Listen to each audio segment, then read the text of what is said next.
Hello, hello, hello. Welcome. Come into your knowing. Let's start out the gate. Go as deep into your wisdom, as deep into your knowing as you can possibly go.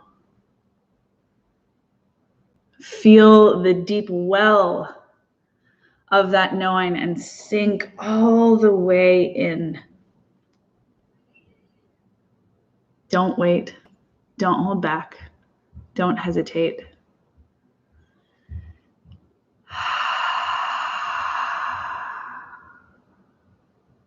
Let's meet there.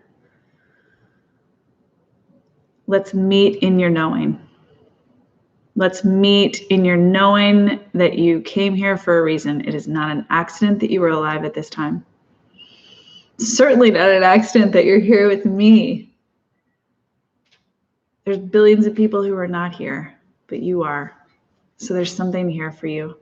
Rest in that awareness.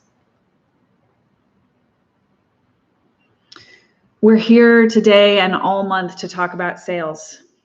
And because of the quarantine and the coronavirus and everything that's happening, it's really important to me that we bring in that context, because the truth is that whether it is now, whether people are watching these trainings now in real time in April of 2020 or years from now, the implications, the learnings from this time are so potent, so valuable, so relevant, no matter what else is going on.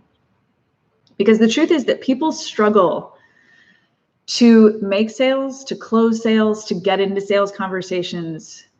They struggle to enjoy sales. They struggle to love themselves in sales all the time, year round. Doesn't matter if there's coronavirus or not.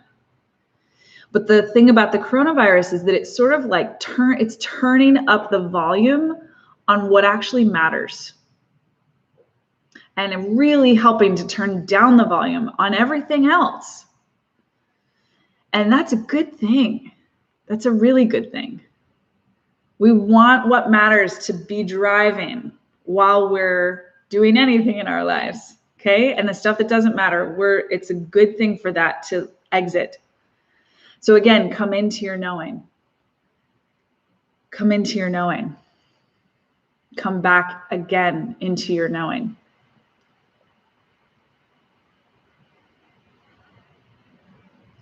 The way that I teach sales always is that sales is service.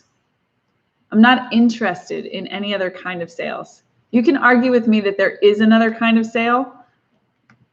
I'm not sure that I agree with that, but let's just say for the purpose of this conversation that there is. That's not what we're interested in. None of you knowing me, no one that knows me would want to do sales in any other way. So let's just come into that reality that any sales conversation that you are here to have is meant to be of service to the person you're speaking to. Hold that as your standard. Make the decision that that's all you're here for. That doesn't mean that you then won't do sales. That means when you do sales, you're going to do them from the deepest intention of service, the highest standard of service. No compromise, no trade-off. No mediocrity in that way.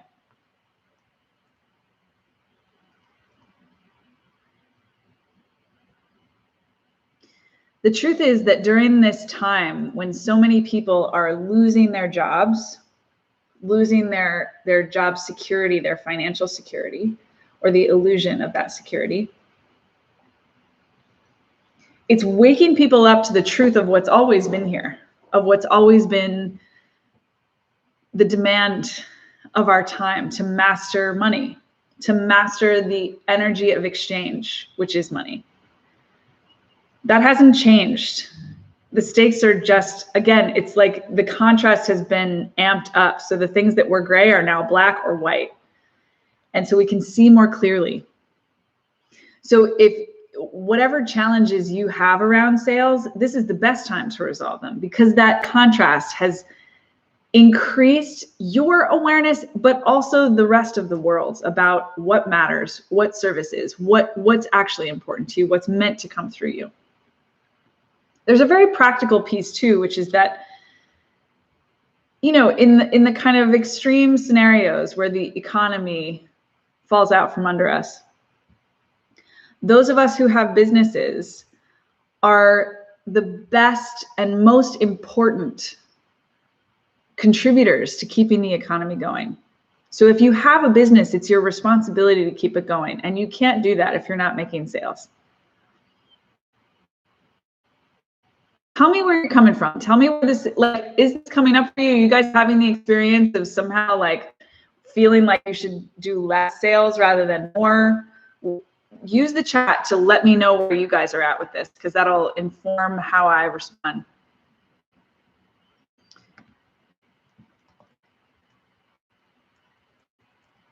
I'm going to read this quote that I saw on a Facebook friend's wall.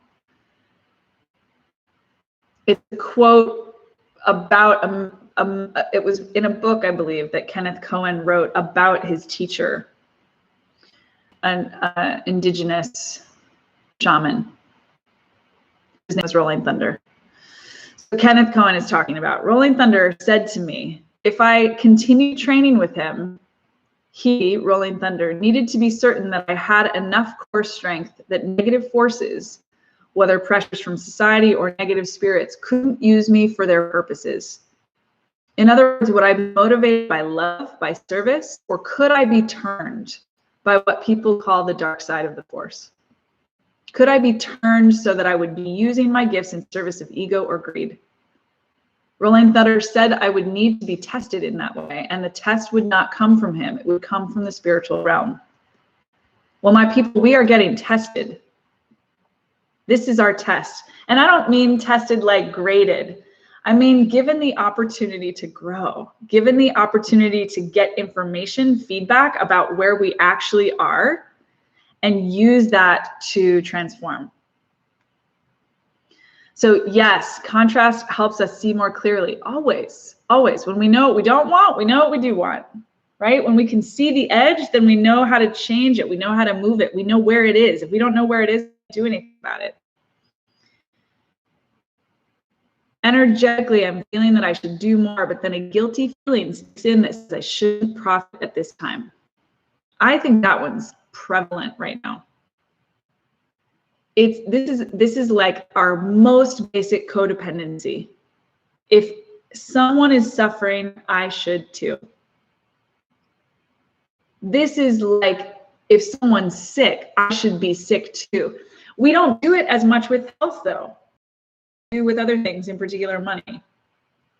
But think about it. If you're going to help someone who's sick, how helpful can you be if you are sick? The same exact thing is true with money. If you're going to help the world in its time of need, when it has less, because so many people are out of work, therefore so many people are not buying the way they would normally, not spending the way they would normally spend. Can you help them if you're one of them? No. No, you can only support these people when you have more than you need, not less. I have felt that I'm supposed to pull back or charge less, that some of my desire for more is less important than the crisis. This is so tender. Thank you for sharing. Same thing. Always, always, always oxygen mask on you. Otherwise, you can't do anything. It is your responsibility to make money. It is your responsibility to make. That's true of anyone. I mean, that's the truth. Even people who've been employees for their entire lives, it is their responsibility to support themselves. And if at this time they don't know how to do that, that's showing them their growth edge. If you have a way to make money right now, it is your responsibility to do so. Not at the expense of others, not in a way that harms others, not in a that precludes your, right? Like, in other words, not going into dark forces, not letting the dark side take over. And I'm in this context, I'm talking about like Darth Vader, dark side, you know? From like, turn up the volume on your service. You want to make more money? Help more people. You may pivot your programs. You may change your pricing. It depends on who your audience is. You may well change the way that you do business right now because of the crisis. But one of the choices that you need to be making should not include, do I want to make money during this time or not? If Jesse Johnson Coaching stops making money, I have to fire my team. I put people out of work if I stop making money. And not only that, if I stop helping people like you to make money, then you guys go out of work. And if you have teams, you put them out of work. It doesn't serve anyone.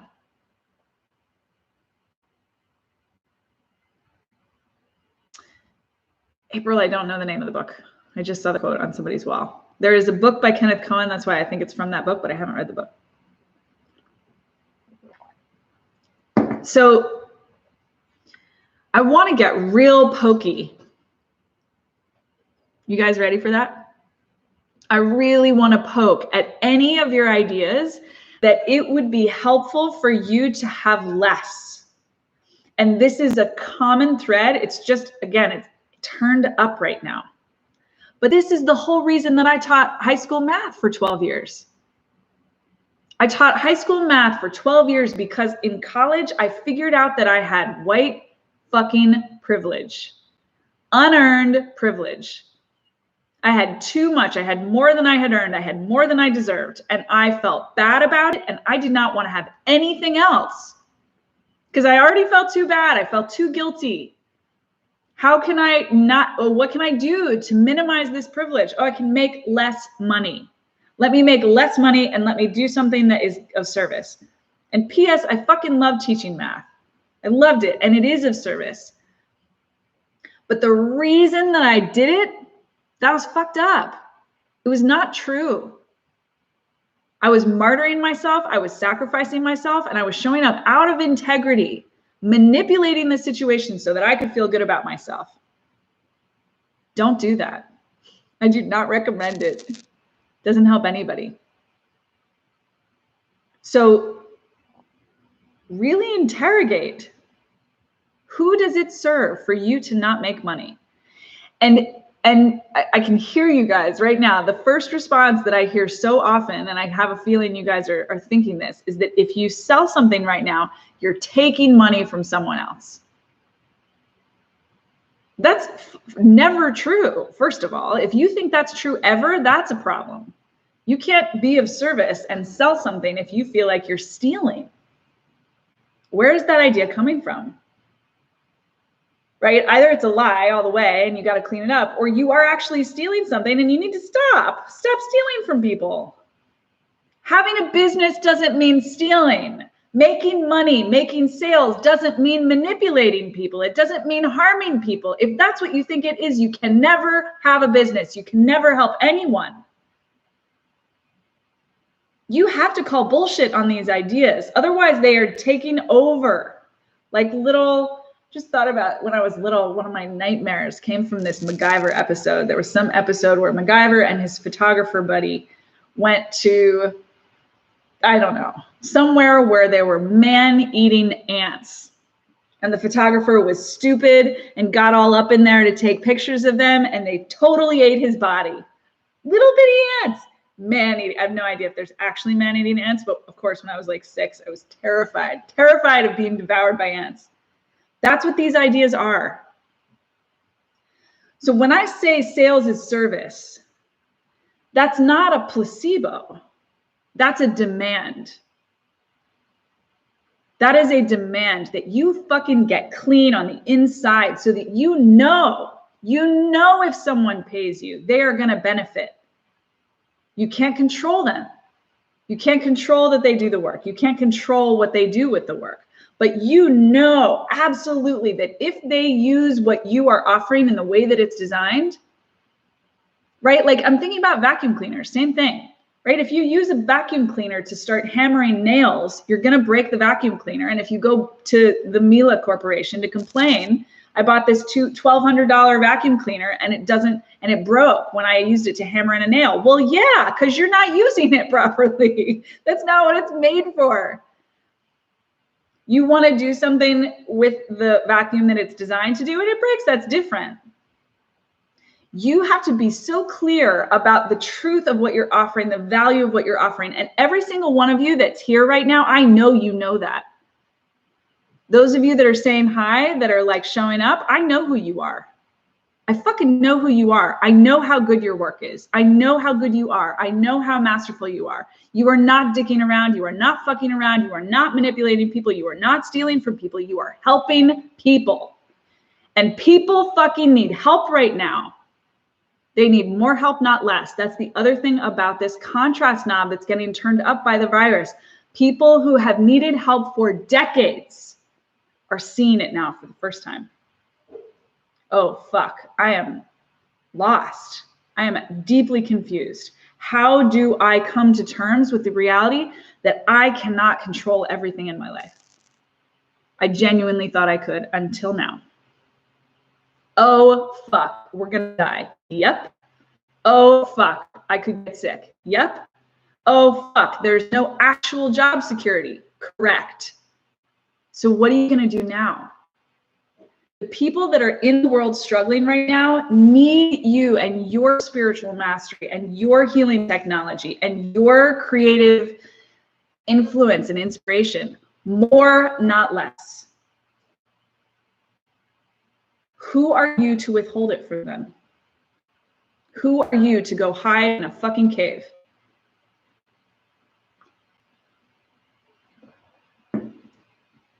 If you don't feel you're good enough, you can't help. Get over yourself. That whole thing of like, I'm not good enough is just another form of ego drama. It happens that it's negative, but it's the same thing as if your ego was all puffed up and like, I'm so good, everyone should pay attention to me. The ego is here to distract you, and occasionally, like, it's got its purpose, but right now I'm knocking the ego down. Like, fuck the ego, negative or positive. Get out of the goddamn way and help. Be grateful for your health. Be grateful for your home. Be grateful for your business. Be grateful for your spiritual mastery, because you have been preparing for this moment for decades, lifetimes. Fucking get in there and claim it. Go find someone to help. Who's the next person you're going to help?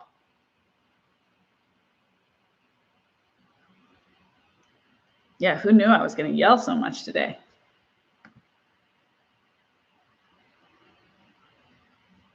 I'm looking at my notes. I've said actually everything that I wanted to say, except for like 2 things, but they just don't feel that important. So I want to open it up to your questions. Where are you guys struggling? Yes, Becca, get out of the goddamn way and help somebody. Yes. Yes. Yep.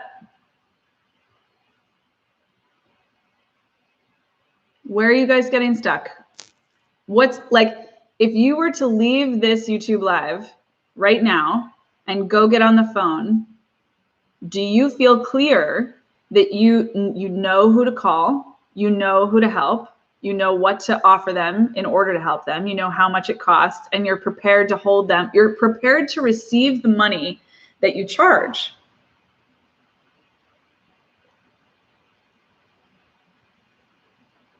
Becca, you mean what are some tools and strategies to get out of the goddamn way and help?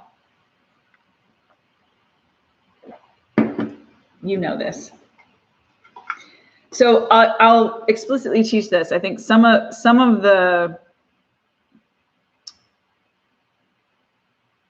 you guys have seen this before. This is a flashlight branded with JJC. And hi, Teresa, welcome. And I use this as a metaphor anytime I teach sales, because Marla Mattinson, my first coach, gave me this metaphor, and it had such an impact that I had my own flashlights made. So some of you guys know I used to have like mag lights, like these huge, bigger than me flashlights, 2 on each side, almost like altar candles or something, of my laptop to remind me. So the purpose of the flashlight is to represent our attention. This is what we're doing when we're channeling. This is what we're doing when we're out of the way. The flashlight of our attention is shining on the person that we're here to help. And we're here to help them whether they say yes to what we're selling or no. It doesn't matter. We're here to help and serve no matter what. What is service? Service is love. on the inside, you're loving them. Becca, this is the new version of the same teaching. You're loving them. How do you get out of the way? You fucking love them. Whatever it takes to love them. Chances are you got to love yourself in order to love them. But, you know, there's a lot of new technology. Like Matt Kahn has brought the level and clarity about what it means to love up, way higher. You don't have to love everything. Every part of you doesn't have to be loving. You just got to find the part that is and let it do the loving job. You love the parts of you that are egotistical and focused on yourself. You love the parts of you that are insecure and blinded by your own self-doubt. You love the parts that are fearful of stealing, of harming, of being bad, of being wrong, of being seen as wrong. You love them, you love them, you love them, and you get out of the way and serve. You love yourself, you love yourself, you love yourself, you love yourself, you love yourself, you love yourself until there's nothing else to do but turn that love outwards, because you're so masterful at loving all the different parts of you, which, by the way, Becca, you are, that it's just the natural expression, the natural extension to turn that love outwards and love the world. You practice gratitude. You make lists. What are you grateful for? So that you feel your own abundance. You feel your own more than enoughness. You feel your surplus through your gratitude for yourself, for your life, for the love that you're experiencing, for God, for nature, for the healing of the fucking earth that's happening, for the waking up of the planet that's happening. We've never seen this before. I spoke with a friend on Monday who said she thought this kind of awakening would happen when we're 90, like 50 years from now.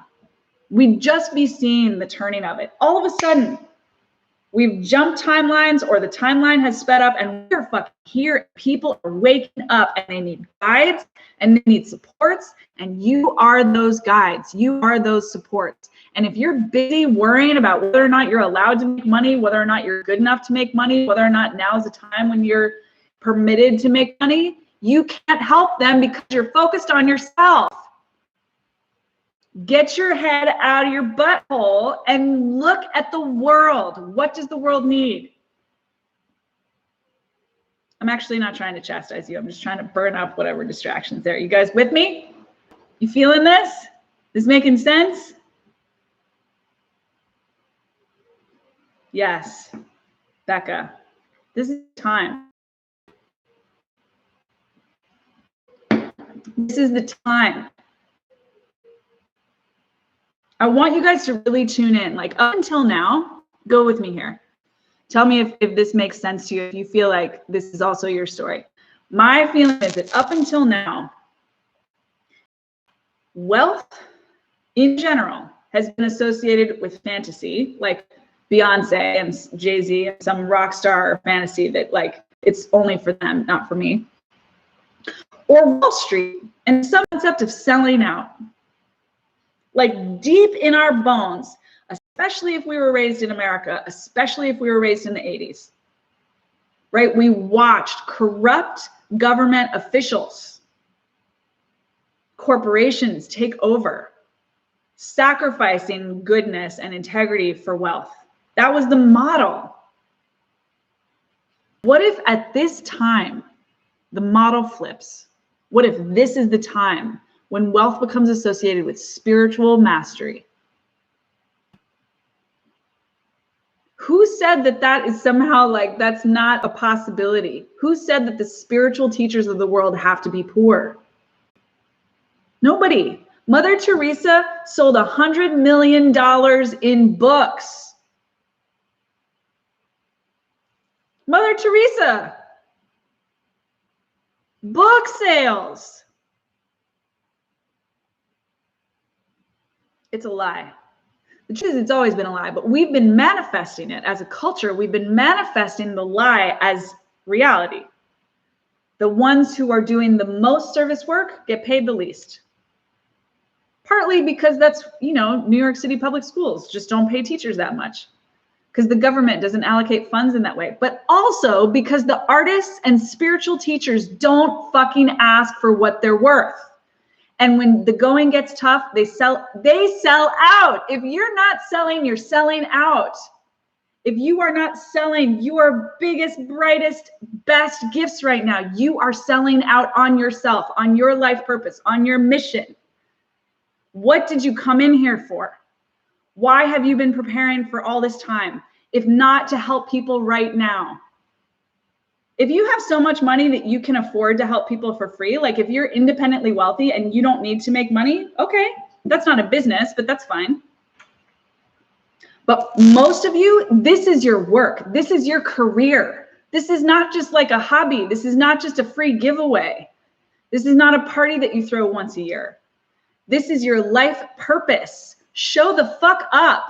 Get on the phone. Find someone to help. Do it. Be unapologetic. Come from such deep and intense love that there is nothing else there. Let the love burn up everything else. Let the love burn up the doubt. Let the love burn up the insecurity. Let the love burn up everything that is out of alignment with what you came here to do at this time.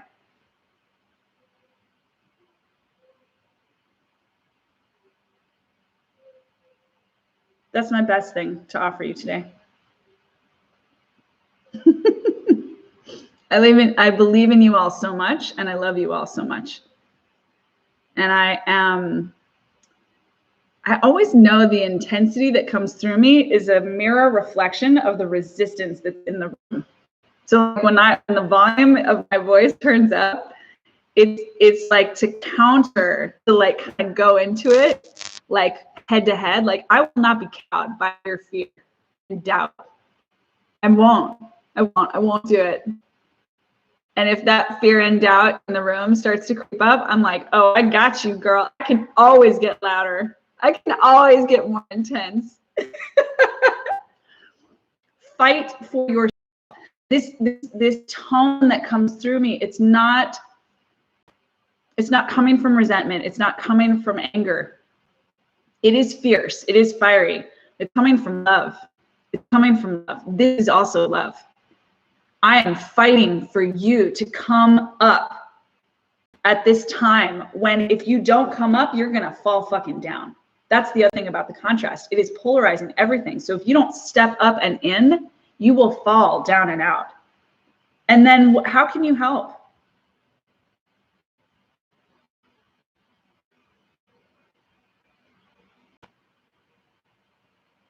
Just tuning into you guys. Let's close the way we started today. And by the way, every single week this month, YouTube is focused on sales. So this was a very energetic transmission, more like, you know, fundamentally, are you willing to have this conversation? But if you are, keep coming to YouTube lives and bringing your questions. And if you're interested in going deeper, I hardly ever offer a call to action on these lives, but I will model, I will practice what I'm preaching. I am currently enrolling for my annual sales program. It's called Sales Full Stop. And it is very confrontational. Basically, the only thing that we're doing in the entire program is studying evidence of sales calls. And everyone that's joining wants to make multiple six figures or seven. Everyone that's joining is a spiritual teacher or healer whose work is meant to thrive during this time. And it's not for everyone. Because if you don't submit evidence of your sales calls, meaning if you're not actually actively making sales calls every week, you will get kicked out of the program and you'll have to pay for the program anyway. So high stakes, not high stakes, high standards. That's really the truth. So if you feel called to do deeper work around this, then just come to a YouTube live, email my team, info@jessiejohnsoncoaching.com. And we'll have a conversation. We'll see if this is a fit for you. So come into your knowing. You know who you are. You know how you serve. You chose to be here at this time. You chose to be in this world at this time. And in this moment, you get to choose to be alive. not just tolerating life, but alive, actively choosing life during this time.